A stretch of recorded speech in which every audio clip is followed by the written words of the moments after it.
बच्चों, जैसा कि आप सब जानते हैं कि इस बार ज़्यादातर पढ़ाई जो है वो ऑनलाइन के माध्यम से चल रही है और जो भी संसाधन हमारे पास हैं, जैसी भी व्यवस्था है, उससे हम लोग मिलके अपना भाग्य, अपना भविष्य जो है वो बनाने का प्रयास कर रहे हैं, निर्धारित करने का प्रयास कर रहे हैं। तो इसी क्रम में पढ़ाई जब हमने शुरू की है आज, तो पहला चैप्टर हमारा है इतिहास विषय है, कक्षा 11 का है और पहला चैप्टर है हमारा लेखन कला व शहरी जीवन। ये आपके पुस्तक के अनुसार पाठ 2 है, लेकिन इस बार जो 30% डिस्काउंट मिला है,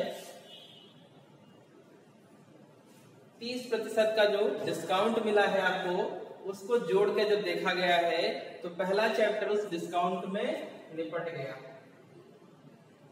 ठीक, पहला चैप्टर निपट गया। तो हम अब शुरुआत करेंगे चैप्टर सेकंड से, दूसरे चैप्टर से। तो किसी भी चीज को, किसी भी टॉपिक को, किसी भी लेसन को पढ़ने से पहले जो सबसे पहले जरूरी होता है वह यह होता है कि इस संपूर्ण लेसन में, संपूर्ण पाठ्यक्रम में, संपूर्ण पाठ में, यानी टोटल जो लेसन आपका है उसमें हमें क्या क्या पढ़ना है। बिंदुवार पहले उसकी समीक्षा करेंगे। सबसे पहले तो उस चैप्टर का जो परिचय होगा उसको पढ़ेंगे और उसके बाद में हम पूरे चैप्टर के सारे बिंदु, जो महत्वपूर्ण बिंदु दिए गए हैं जिनको हमें पूरे चैप्टर में पढ़ना है सिस्टमैटिक क्रमवार से, उनको हम लोग देखेंगे। तो आइए बच्चों, सबसे पहले हम आपको परिचय कराते हैं आपके पहले चैप्टर से एवं सेकंड चैप्टर से। तो जैसा कि इसका नाम है लेखन कला व शहरी जीवन, तो इसके नाम से ही पता चलता है कि हम इसके अंतर्गत जो पढ़ेंगे वो लेखनी से संबंधित होगा और शहरी जीवन से संबंधित होगा। समझ में आ रहा है? यानी या तो फिर वो लेखन से संबंधित होगा या शहरी जीवन से, और या तो वो दोनों चीजें। तो किसके बारे में पढ़ेंगे? इतिहास। तो सबसे जरूरी है, जो इतिहास हम पढ़ते हैं तो किसका पढ़ते हैं? मानव का। मानव का इतिहास।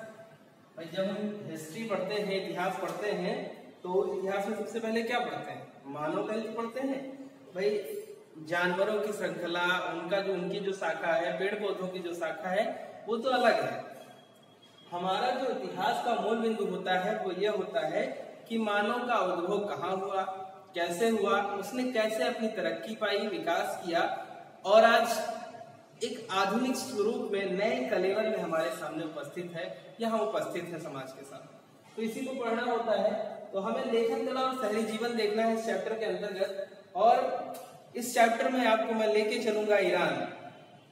ईरान में अक्कद और सुमेर नाम के 2 स्थान हैं, जहां हम लोग अपने पढ़ाई का जो संसाधन है, अपनी पढ़ाई की जो सामग्री है, वहां से प्राप्त करेंगे। कहने का मतलब यह है कि हम ईरान की संरचना को देखेंगे। ईरान में कैसे बेबीलोनिया और कैसे असीरिया क्षेत्र बने हैं, कैसे दजला व फरात नदियों के बीच का जो क्षेत्र था, उपजाऊ क्षेत्र, वहां पर जनजीवन पनपा और कैसे वो अपनी तरक्की करके पूरे विश्व मंच पर, पूरे विश्व पटल पर सामने आ गया, एक विकसित सभ्यता के रूप में, शहरीकृत सभ्यता के रूप में, एक व्यापारिक सभ्यता के रूप में क्या क्या घटनाएं घटी, जिसके परिणाम स्वरूप वो पूरे विश्व के सामने आया।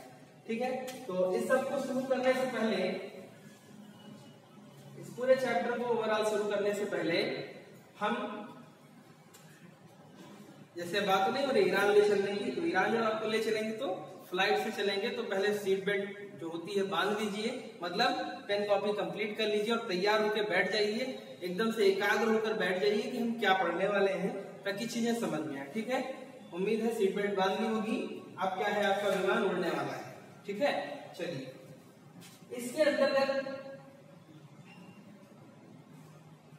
हमें जो बिंदु पढ़ने हैं, जिन बिंदुओं का हमें विस्तार पूर्वक विश्लेषण देखना है, सबसे पहले हम उनसे शुरुआत करते हैं। तो पहला बिंदु है आपका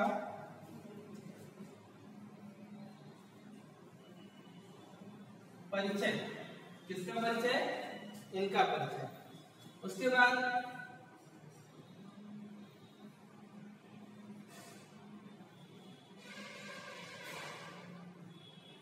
मेसोपोटामिया और उसका भूगोल।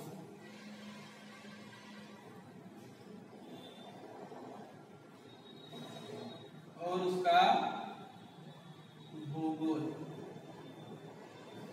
ठीक है, पहले में हम लेखन कला और शहरी जीवन का परिचय प्राप्त करेंगे, इंट्रोडक्शन होगा हमारा उससे, और फिर जब हम आगे बढ़ेंगे तो हमें मिलेगा ये टॉपिक जिसका नाम है मेसोपोटामिया और उसका भूगोल, यानी मेसोपोटामिया क्या है, उसका परिचय, और वो कहाँ पर अवस्थित है, किन नदियों के पास बसा हुआ है, भौगोलिक वातावरण उसका क्या है, वहाँ की प्रकृति कैसी है, जलवायु कैसा है, जीव जंतु कौन से पाए जाते हैं, ये सारी चीजें, यानी कैसे ऐसा वातावरण बना कि मानव के अनुकूल बन गया और मानव ने वहां पर सभ्यता को अपने तीव्र गति से बढ़ाया, तरक्की प्राप्त की। इसके बाद हमारा जो टॉपिक आएगा वो होगा शहरीकरण का महत्व।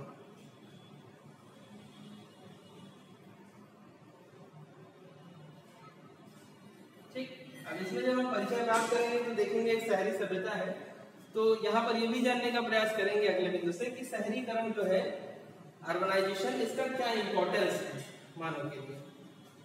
फिर शहरों में माल की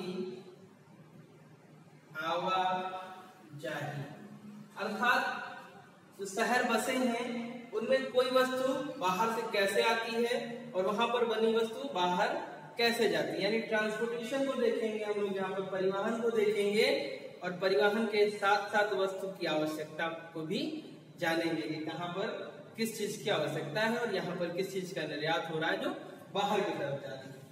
फिर अगला बिंदु हमारा जो आएगा वो होगा लेखन कला का विकास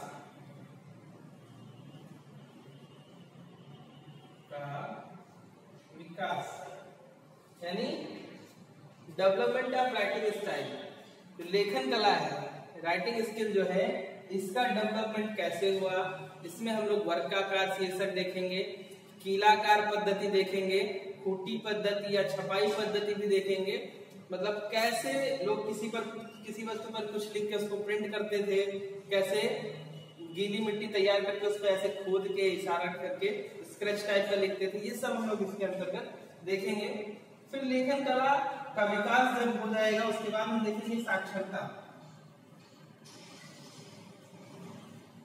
इसके दो शहर जो है अक्कद सुमेर, जो बाद में बेबीलोन और सीरिया बन जाते हैं नाम बदलकर, तो इनमें कैसे आर्मेनिक भाषा, आर्मेनिक लिपि का प्रयोग कैसे शुरू हुआ, और इस लेखन कला के परिणाम स्वरूप जो साक्षरता थी उसमें क्या तरक्की हुई, क्या तेजी से वृद्धि हुई अथवा नहीं हुई, ये सारी चीजें हम साक्षरता के अंतर्गत देखने वाले हैं। फिर लेखन का प्रयोग,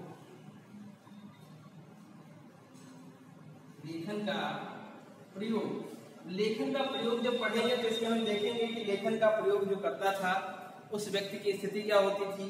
कहीं कोई ऐसा दायरा तो नहीं था कि संभ्रांत या अमीर ही पढ़ेगा, गरीब नहीं पढ़ेगा, या फिर कोई एक विशेष वर्ग ही होगा जो पढ़ेगा, बाकी लोग नहीं पढ़ेंगे। इन सब का यहाँ पर देखेंगे कि इसका प्रयोग और कैसे होता था, राजकीय कार्यों में लेखन कला का किस तरह से प्रयोग होता था, ये सारी चीजों को हम लोग लेखन कला का प्रयोग बिंदु के अंतर्गत देखेंगे इस टॉपिक में। और फिर इसके बाद में आएगा दक्षिणी मेसोपोटामिया का शहरीकरण। दक्षिणी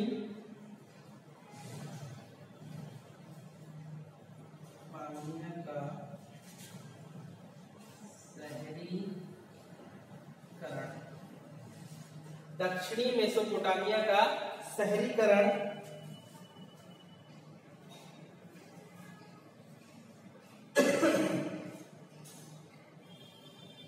इसी के साथ साथ एक बिंदु हमारा और जुड़ा होगा मंदिर और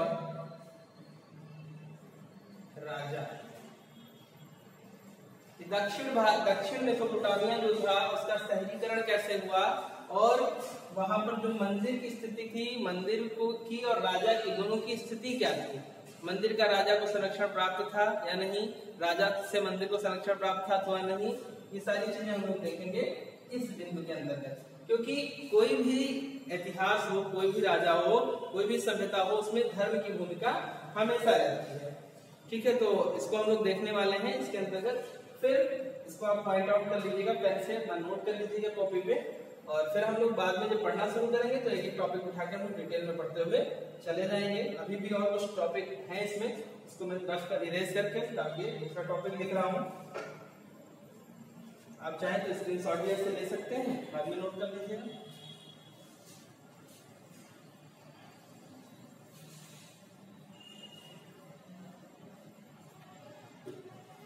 फिर जब राजा तक कहानी आ गई तो हम लोगों को जो अगला टॉपिक देखना है वो है मोहरे।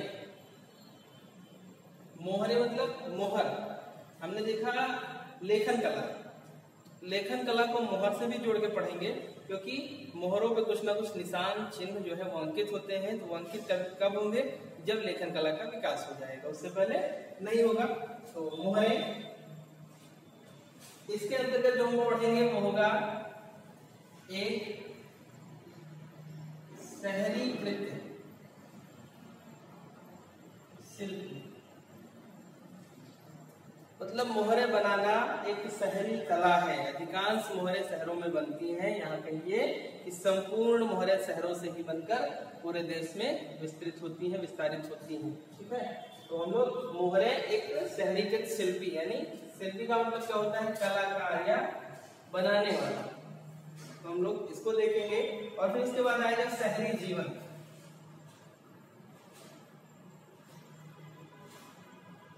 भाई इस टॉपिक का आना तो बिल्कुल अनिवार्य था, क्योंकि हम शहरीकरण और शहरीकृत को दुनिया भर का जो भी है शहर से जुड़ा हुआ वो सब जब पढ़ रहे हैं तो वहां पर जनजीवन कैसा था लोगों का, ये पढ़ना भी अनिवार्य हो जाता है। इस तरह से हम आगे पढ़ेंगे शहरी जीवन। ठीक है, तो शहरी जीवन के बाद अगला टॉपिक आएगा पशुचारक समाज।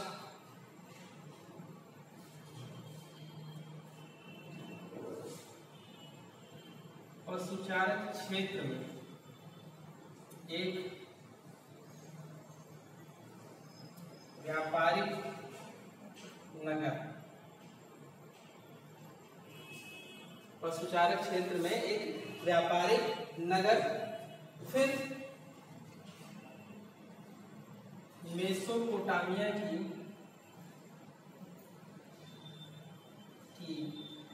खुदाई।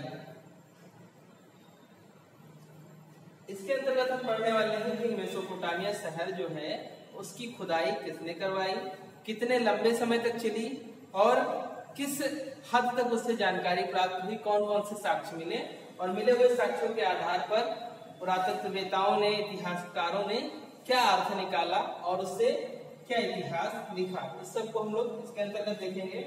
फिर इसके बाद आता है मेसोपोटामिया संस्कृति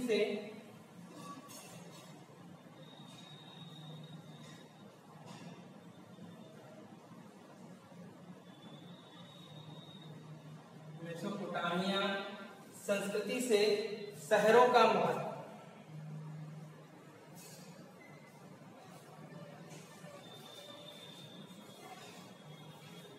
यानी यहाँ की जो कल्चर, यहाँ का जो था मेसोपोटामियाई संस्कृति जो थी, इन संस्कृति की वजह से, इनके कल्चर की वजह से यहाँ के शहरों का महत्व पूरी दुनिया के लिए क्यों बढ़ गया, कैसे बढ़ गया, कौन सी संस्कृति थी, क्या सभ्यता थी, कैसा इनका रहन सहन था, तरीका था, जिसके कारण इस सभ्यता के अंतर्गत बसे हुए शहर पूरे विश्व के लिए महत्वपूर्ण हो गए। फिर इसके बाद आगे हम आएंगे तो लेखन कला की देन।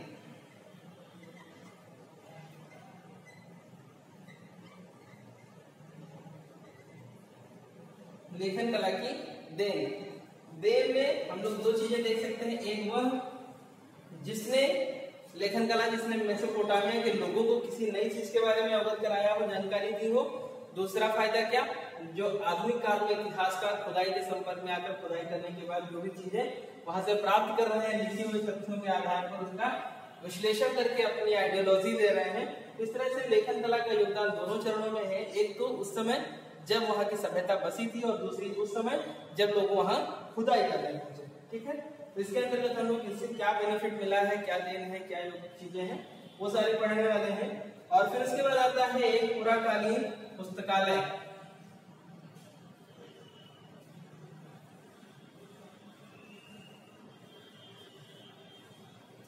अब इसके आपके दो लास्ट जो है टॉपिक है, उसमें एक है पुराकालीन कालें, इसको आप लोग पढ़ेंगे। और फिर उसके बाद अगला टॉपिक आपका जो लास्ट टॉपिक है चैप्टर का वो आता है एक आरंभिक पुरातत्व। एक आरंभिक पुरातात्विक,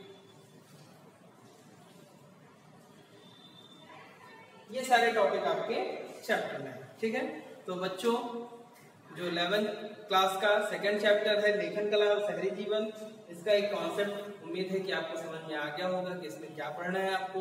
और इस ओवरऑल पूरे चैप्टर में जो विषय निर्धारण करता है, जो विषय वस्तु का निर्धारण करने वाला है, आपके पाठ्यक्रम को बनाने वाला है, वो क्या बताना चाहता है। तो सिंपल सा है, वो यही मैसेज देना चाहता है कि बच्चों जो लेखन कला थी वो मेसोपोटामिया में थी, मेसोपोटामियाई काल में थी, आज से लगभग 2400 वर्षों पहले थी।